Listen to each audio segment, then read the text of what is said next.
네, 안녕하십니까. 저는 애자일하게 스펙 작성하기 발표를 맡은 NHN의 황상철입니다. 반갑습니다. 네. 네, 시간이 제 세션이 한 20분 되게 짧아요. 근데 시간이 얼마 안 돼서 굉장히 타이트한 작은 내용만 진행을 할 거고요. 사실 제가 이 행사를 진행해서 그런지 되게 날씨가 여기 되게 덥잖아요. 그랬더니 제가 되게 미안해요. 네, 그래서 조금만 이해를 해주시면 좋겠습니다. 괜찮습니다. 예, 감사합니다.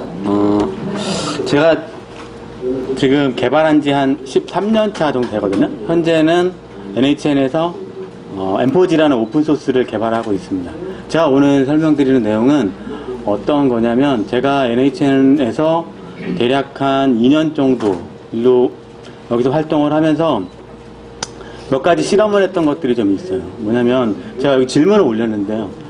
이거는 얼마 전에 그 정규현 님이라고 그 오로브 소프트웨어라는 블로그 쓰시는 분에서 그 중간에 나온 질문을 제가 가져와 봤는데, 스펙을 한 번만이라도 제대로 작성해 본 적이 있는가? 하면서 이제 스펙 작성의 되게 중요성에 대해서 이렇게 얘기를 하시더라고요. 사실 이 말이 저는 좀 불친절해 보였어요. 사실 제대로라는 게 어느 정도가 제대로라는 거야. 좀 그런 생각이 좀 들더라고요. 그래서 원래 이번 컨퍼런스에 발표를 안 할까 하다가 되게 그 말은 꼭 드리고 싶어서 발표를 하러 나왔습니다. 제가 여기서 말씀드리고 싶은 스펙이라 하면 보통은 여러분들 이렇게 생각하실 거예요. 다 도큐먼트를 먼저 떠올릴 거고, 그 다음에 일반적인 다이어그램을 떠올리게 됩니다. 왜냐하면 개발을 위한 스펙이니까요. 근데 그렇다고 했을 때 중요한 질문 두 가지가 언제 얼마만큼의 스펙을 작성해야 하는가, 저는 이 문제인 것 같아요. 보통 스펙을 작성하고 스펙의 양을 결정하는 데 있어서 지금 저희가 이제 애자일 컨퍼런스니까 지금 좀 전에 말씀하신 것처럼 워터폴 기준으로 본다면 사실 WBS하고 스탠다드에 맞춰 작성을 하게 됩니다. WBS 하면 잘 모르실 수 있으니까 예를 들어 드리면, 보통 워터폴에서 얘기하는 요구 정의, 분석, 설계하면 그 정의에 따라서 스펙을 만들게 돼요. 그러니까 분석 단계니까 분석 산출물을 만드는 거고, 설계 단계니까 설계 산출물을 만드는 거고, 그렇죠? 그 다음에 프로젝트의 표준에서 UML을 사용하라고 하니까 UML을 쓰는 거고, 혹은 어떤 아티팩트 그 표준을 따르라고 하니까 그거에 따라 만들거든요. 근데 사실 개발을 위한 스펙은 언제 만드는 거죠? 개발하기 전에 만드는 겁니다. 언제 끝나면 되죠? 개발할 수 있을 만큼만 딱 되면 끝나면 돼요. 사실 WBS가 중요한 게 아니거든요. 근데 그리고 얼만큼을 만들면 되느냐? 일전에 켄트백이 왔을 때 리스폰시브 디자인 강의를 했을 때, 그때 켄트백을 만났을 때 제가 되게 좀 멍청한 질문을 하나 했는데, 개발을 할 수 있는 시기는 언제냐? 라고 딱 질문을 하니까 그분이 지금 당장 하면 된다. 왜 네가 개발을 못 하느냐? 라고 막 역으로 반대로 질문을 하더라고요. 그러니까 스펙을 써야 되는 시기는 제가 생각하기에는 개발을 할 수 없으면 스펙을 쓰는 거예요. 왜? 개발을 할 수 없으니까. 개발을 할 수 있을 만큼의 뭔가를 생각하고 정리하고, 그래서 그게 개발을 하기에 충분한 만큼이 딱 됐다라고 생각하면 그 스펙을 그만 쓰면 돼요. 좀 전에 얘기한 표준이나 WBS가 중요한 게 절대 아니라는 거죠. 이게 뭐죠? UML 다이어그램인데, 여러분들 UML 혹시 잘 아시나요? 제가 그 전 회사에서 그렇고 지금도 그렇고 UML에 대한 강의도 많이 하고 했는데, 제가 지금까지 UML 강의도 많이 했지만 UML로 다이어그램을 잘 그리는 개발자를 본 적이 거의 없어요. 질문 하나 드려볼까요? UML 노테이션 중에서 애그리게이션하고 컴포지션의 차이점을 정확하게 설명해 주실 분. 제가 여기 제 책을 하나 선물로 갖고 왔습니다. 네. 라이브 사이클이 네. 같으면 네. 애그리게이션이고 네. 다르면 컴포지션. 비슷한데요. 반대죠. 죄송합니다. 네, 네. 근데 아무튼 책은 드리도록 하겠습니다. 네, 성철님은 책이 있으실 것 같은데 드리긴 할게요. 네. 사실 그나마 라이프 사이클 얘기를 먼저 하시는 분이 계시니까 참 다행이고요. 근데 제가 여기서 말씀드리고 싶은 거, UML을 모르면 개발자 잘못인가요? 저는 절대 그렇게 생각하지 않거든요. 예, UML을 모를 수도 있죠. UML이 랭귀지인가요? 아니죠. UML은 그냥 노테이션일 뿐이죠. 그냥 제가 만든 모델이 여러분이 그냥 그대로 이해하실 수 있도록 제가 쓰는 표준 노테이션일 뿐이에요. 그걸 모른다고 여러분들은 아무 잘못이 없어요. 근데 사람들은 UML로 모델링을 안 하려고 들어요. 왜? 물어보잖아요? 틀릴까봐 무서워서 못 그려요. 노테이션에서 다이어그램하고 그 박스하고 박스 사이의 관계를 점선으로 해야 되는지 실선으로 해야 되는지, 화살표를 넣어야 되는지, 화살표 방이 바뀌었는지, 멀티플리시티가 왼쪽에서 오른쪽으로 가야 되는지, 오른쪽에서 왼쪽으로 가야 되는지 등등등 그런 것들 때문에 오히려 모델링을 안 하는 거예요. 네. 이거는 뭐냐면 여러분들이 잘 아시는 유스케이스 스페시피케이션입니다. 유스케이스 정의서인데 유스케이스를 쓰게 되면 보통 이 정도의 스펙을 쓰세요. 유스케이스 명, 개요, 관련된 액터, 선행 조건, 이벤트 흐름, 후행 조건, 스페셜 리콰이어먼트 등등등. 예. 이건 그렇게 나쁜 거 아니에요. 이 정도면 굉장히 충실하게 잘 쓴 겁니다. 근데 이렇게 쓴 거의 문제점은 뭘까요? 이렇게 스펙을 쓰는 거에 대해서. 사실 내용만 본다면 굉장히 충실하게 써 있는 스펙이라고 볼 수 있어요. 아마 제가 SI를 오래 해왔고, NHN에서도 개발하는 거에 대해서 가이드를 많이 해주고 있는데 스펙 작성 정말 잘 못하거든요. 네. 제가 질문을 하나 더 드려보고 싶어요. 스펙하고 코드가 일치하지 않는 게 정말 문제인가요? 보면 앞절에 이제 초반에 스펙을 막 열심히 작성을 해요. 그거 갖고 이제 코딩을 하다 보면 당연히 코드가 스펙대로 100% 작성되지 않죠. 그럼 여러분들 어떻게 해요? 보통은 그 코드에 맞게 스펙을 수정하기도 합니다. 그러면 이제 스펙과 코드가 일치하게 되는 건데, 정말 그게 틀린 거가 잘못된 겁니까? 저는 이런 질문을 던져보고 싶어요. 일단 그게 문제다라고 가정을 해보겠습니다. 그러면 그게 문제인 거에 대해서는 뭔가 해결책이 있어야겠죠. 어떻게 하면 되느냐? 네. 제가 작년부터 되게 열심히 파고 있는 분야 중에 하나는 이 부분이에요. 밑에 있는 책이 이제 스페시피케이션 바이 이그젬플이라고 해서 좀 뜨는 책인데, 작년에 에자일 컨퍼런스, 제가 외국에 있는 컨퍼런스 갔다 왔을 때 다들 저 책 얘기를 했거든요. 저 책에서 이야기하는 용어 중에 하나가 리빙 다큐먼트입니다. 뭐냐면 사전 그대로 살아있는 문서라는 거예요. 그러니까 그냥 한번 만들고 더 이상은 쳐다보지 않는 그런 문서가 아니라 실제 개발하면서 계속 수시로 참조하는 그런 거를 이 스페시피케이션 스펙 바이 이그젬플에서는 리빙 다큐멘트라고 부릅니다. 구체적으로 뭐냐? 여기서 말하는 스펙은 코드하고 시스템이에요. 코드라고 하면 뭐가 있죠? 여러분들 저 코드의 예제로 볼 수 있는 거는 이제 JUnit 같은 거로 만드는 유닛 테스트 코드라던가, 혹은 오전에 보나님 세션에서 얘기했던 큐컴버로 만드는 그런 엑스텐스 테스트 코드, 그런 것들이 보통 여기서 말하는 스펙에 해당하는 코드고요. 그거 말고 그 스펙을 좀 더 살아있게 관리하기 위해서 시스템으로 유지하라고 얘기를 합니다. 그래서 그거에 맞는 솔루션들도 있어요. 스펙플로라는 솔루션도 있고요. 그 외에 다른 여러 가지 솔루션들이 많습니다. 이런 솔루션에서는 제가 앞서 언급한 그런 스펙들을 시스템으로 관리를 해요. 그러면 개발하면서 이게 개발이 됐다 안 됐다라는 거를 전부 다 이렇게 관리를 하는데, 이렇게 하는데 분명히 비용이 들죠. 이거 하는 거거든요. 네. 일단 사야죠. 여기 입력을 해야죠. 그걸 제대로 실제 개발과 맞추기 위해서 이렇게 싱크를 맞춰야 되잖아요. 사실 그게 과연 정답인가? 그래서 실제 코드와 스펙이 맞지 않는 게 문제가 아니다 라고 볼 수도 있어요. 네. 어떤 면이냐면, 이게 우유곽을 갖고 온 건데, 여기 위에 뭐가 보이시는지 모르겠는데 저 위에 유통기한이 보이죠. 저는 스펙도 유통기한이 있어야 된다고 생각을 합니다. 그러니까 무슨 말이냐면, 내가 만약에 사용자 정의, 아까 제가 보여드렸던 유스케이스 스페시피케이션 썼다. 그럼 얘는 이터레이션 2차까지는 유효하다 라고 하는 거예요. 그때까지는 그 스펙을 정확하게 코드와 맞게 유지하는 겁니다. 스펙 자체를 스냅샷으로 보는 거죠. 그 뒤에는 스펙을 안 보는 거예요. 그럼 뭘 보죠? 코드를 보면 돼요. 제가 아까 말씀드렸죠. 뭘 위한 스펙이죠? 개발을 하기 위한 스펙이잖아요. 그러면 걔는 그 역할을 다 하는 거예요. 근데 걔가 유통기한이 없기 때문에 걔는 자기 자신의 역할을 하기 위해서 우리가 계속 노력을 들여서 스펙과 코드를 맞춰야 되는 거죠. 아까 정 대표님도 할 수 있는 것에 집중을 한다고 말씀드렸잖아요. 저희 개발의 후반으로 가면 갈수록 뭐에 집중을 해야 되죠? 코드에 집중을 해야 되는 거예요. 스펙에 집중하는 게 아니라. 근데 그 시점이 되면 저희는 스펙을 더 이상 보지 않아도 코딩을 할 수 있게 돼요. 그렇지만 단순히 표준의 코드와 스펙이 맞아야 되기 때문에 그걸 굳이 계속 싱크하느라 노력을 들이는 게 과연 맞는 걸까?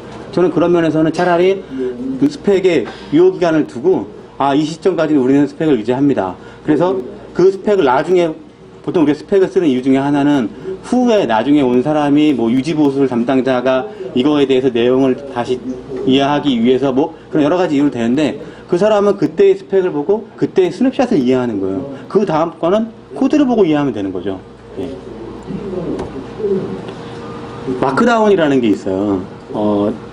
아주 간단한 노테이션으로 이렇게 문서를 만드는 건데 이게 이제 왼쪽이 실제 그 마크다운, 오른쪽에 이 텍스트로 이렇게 쭉 나와 있는 게 마크다운으로 이렇게 만들어진 거. 이거 완전한 텍스트 파일이고요. 이게 렌더링 되면 왼쪽처럼 보입니다. 제가 M4G 개발팀에서 같이 일을 하고 있는데 저희 팀은 스펙을 저렇게 텍스트로 써요. 저렇게 텍스트를 쓰는 이유는 저희 팀원이 윈도우, 맥, 리눅스 마음대로 쓰거든요. 얼마든지 자기 환경에 맞게 재빠르게 스펙을 만들 수 있고 실제 저거를 뭐 다양한 에디터로 쉽게 작성할 수 있게 하기 위해서. 하지만 그럼에도 불구하고 이렇게 정형화된 문서가 예쁘게 잘 나오기 때문에. 그러니까 무슨 의미냐면 스펙을 기왕에 뭐 싱크를 맞추고 쉽게 유지보수 하려면 일단 작성하기 쉽고 수정하기 쉽게 만들어야 된다는 거예요. 아까 도구에 대한 말씀 드렸는데 그런 부분이고요. 또 하나가 굉장히 중요한 게 완료 조건이라는 겁니다. 영어로는 이제 AC, Acceptance Criteria라고 부르는 부분인데 이게 뭐냐면 지금 저 내용의 중간쯤 나와 있는 부분이에요. 완료 조건.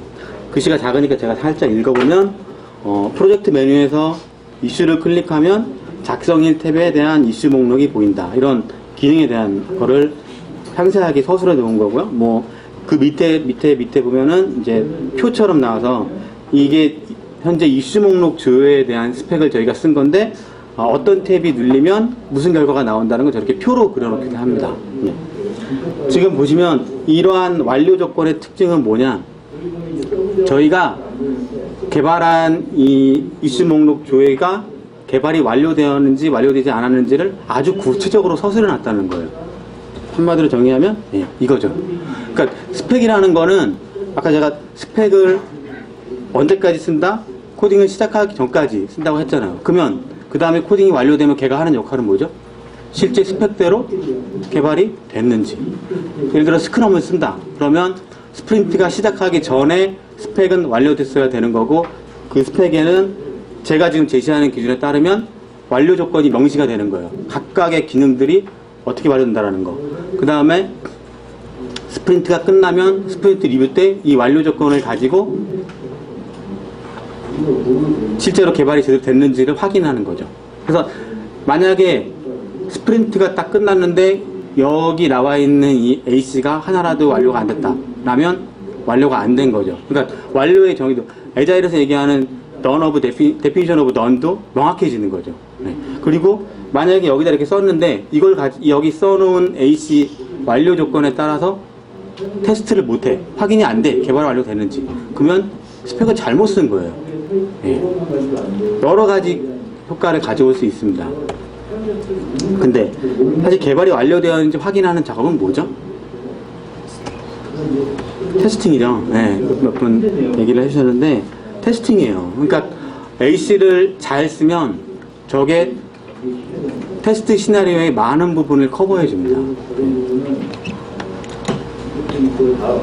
그리고 제가 하나 더 언급하고 싶은 게 이게 이제 마틴 파울러에서 나오는 테스트 피라미드인데 저희가 보통 테스트 코드를 만약에 만든다라고 한다면 유닛 테스트에 많이 집중을 하는 부분이고요. 근데 조금 더 테스트에 노력을 기울인다라고 하면 이제 UI 테스팅을 주로 하게 됩니다. UI 테스팅은 매뉴얼하게 사람이 이렇게 띡띡띡띡 눌러가면서 할 수도 있고, 혹은 레코드 앤 플레이 방식으로 해서 자동화 도구를 도입해서 하기도 해요. 근데 그런 테스트에 굉장히 많은 노력을 들이지만 별로 그렇게 득을 못 보는 경우가 많아요. 그 이유 중에 하나가 지금 여기 나와 있는 저 가운데 영역, 만약에 저걸 레이어라고 본다면 서비스 레이어 부분에 대한 테스트를 소홀히 하기 때문이에요. 그러니까 보통 단위 테스트를 일부 이렇게 한 다음에 바로 UI로 가거든요. 근데 UI 테스트만큼 사실 깨주기 쉬운 테스트가 없어요. 하지만 자동화를 했을 때 굉장히 효과를 많이 보는 부분이 또 UI 테스트거든요. 그래서 제가 좀 전에 소개해드린 스페시피케이션 바이 이그젬플이나 아니면 다른 이 마틴 파울러의 설명에서도 저 서비스 레이어의 테스트의 영역을 넓혀라라고 얘기를 합니다. 저 서비스 영역에 준하는 테스트는 유닛 테스트보다 훨씬 더 복잡한 레벨의 비즈니스 로직을 테스트하는 거거든요. 그리고 저 테스트는 코드를 작성하는 거고, 그 코드는 앞서 제가 얘기했던 스펙에 대한 코드가 되는 거예요. 그러면 저 서비스에 대한 테스트가 늘어나면 늘어날수록 그만큼 UI에서 테스트해야 되는 부분은 점점 줄어드는 겁니다. 근데 제가 왜 갑자기 스펙을 얘기하면서 이 얘기를 하는 거냐면, 결국에는 스펙도 테스트고, 테스트를 어떤 영역에 집중하느냐가 굉장히 중요하다는 거예요. 그래서 저 서비스 영역에서 테스트를 어떻게 만들어내느냐에 대한 부분이 제가 여기 써놓은 ATDD라던가 BDD라던가 스펙 바이 이그젬플 이런 영역입니다. 제가 오늘 발표가 짧기 때문에 사실은 여기서 이제 ATDD의 특성이나 혹은 BDD가 뭐 기분앤된 템플릿 썼을 때의 장점이라던가 이런 것들이 쭉쭉 나와야 되는데 그 부분을 제가 여기서 설명드리긴 쉽지 않고요. 이따가 시간이 되면 BOF 때 같이 그 부분을 좀 이야기하면서 얘기를 하면 좋을 것 같습니다. 네. 그래서 정리하면 애자일하게 스펙을 작성한다는 건 어떤 규범이나 계획에 따라 작성하는 게 아니라 실제 코딩을 하는데 필요한 정도의 분량의 스펙을 작성하는 거고, 그걸 그냥 뭐 잘 제대로 작성한다 이렇게 할 게 아니라 그 스펙을 잘 작성하기 위해서 제가 아까 말씀드린 그런 어떤 뭐 마크다운이나 이런 걸로 가볍게 쓴다던가, 혹은 여기서 제가 제시하는 ACJ 같은 템플릿을 쓴다던가, 이런 등등의 여러 가지 팁을 이용해서 되게 기민하게 스펙을 작성하는 그런 걸 제가 생각하기에는 애자일하게 스펙을 작성한다라고 생각을 합니다. 그러니까 여러분들도 분명히 저처럼 스펙을 작성하는데 굉장히 고민을 많이 하실 거예요. 되게 계륵 같은 부분이죠. 스펙을 작성 안 할 수도 없고, 그렇다고 그걸 너무 많이 하기에는 힘들고. 근데 그런 부분을 제가 여기 소개해드린 몇 가지 팁들을 좀 활용하신다면 조금은 수월하게 해결하실 수 있지 않을까 생각합니다. 네, 이상으로 마치겠습니다. 네. 그래? 혹시 스펙 작성 이런 거에 대해서 혹시 질문 있어요? HDD랑 BDD랑 어떻게 다른 건지. 사실 제가 봤을 때는 HDD하고 BDD는 스펠링만 다릅니다. 내용 자체는 정말 다르지 않아요. 근데 예를 들어서 HDD는 액셉턴스 테스트 드리븐이잖아요. 액셉턴스 테스트라는 말이 이제 고객이 실행하는 인수 테스트를 얘기하는 거거든요. 그러니까 기존의 유닛 테스트는 개발자가 하는 레벨의 테스트. 그러니까 HDD라는 용어는 어찌 보면 테스트의 주체가 누구냐 측면에서 설명한 말인데, 결국에는 저것도 테스트라는 대상은 비즈니스 로직인 거죠. 인티그레이션 테스트 레벨에. 그리고 밑에 있는 비헤이비어 드리븐 디벨롭먼트 BDD는 저거는 어떤 시스템의 행위를 테스트한다라는 건데, 저거는 어찌 보면은 주체와는 무관한 용어죠. 근데 결국에 행위라는 것도 뭔가 되게 이렇게 로직을 테스트하는 거기 때문에 사실 말만 다를 뿐이지 두 가지 용어가 지향하는 바는 똑같다고 봅니다. 예. 또 하나 밑에 있는 것도 기왕에 설명을 드리면, 스펙 바이 이그젬플에도 말하는 건 똑같은데 한 가지 차이점이 있어요. 뭐냐면 스펙을 쓸 때 그냥 일반적인 뭐 이렇게 테스트한다라고 스펙을 쓰는 게 아니라 아주 구체적으로 쓰는 거예요. 구체적이라 하면 테스트의 데이터가 다 드러나도록 시나리오를 쓰는 거죠. 예를 들어서 뭐 아이디와 패스워드를 넣고 로그인을 한다 이렇게 쓰는 거와, 제 아이디가 보통 K16I였는데 아이디 K16I를 넣고 암호를 테스트 빵빵빵을 입력했을 때 로그인이 성공해서 로그인 페이지로 포워딩돼서 뭐가 보입니다. 후자가 훨씬 더 스페시픽하고 이그젠플처럼 보이죠. 그러니까 이런 식으로 쓰는 게 다른 겁니다. 네, 그럼 없으면 마치도록 하겠습니다.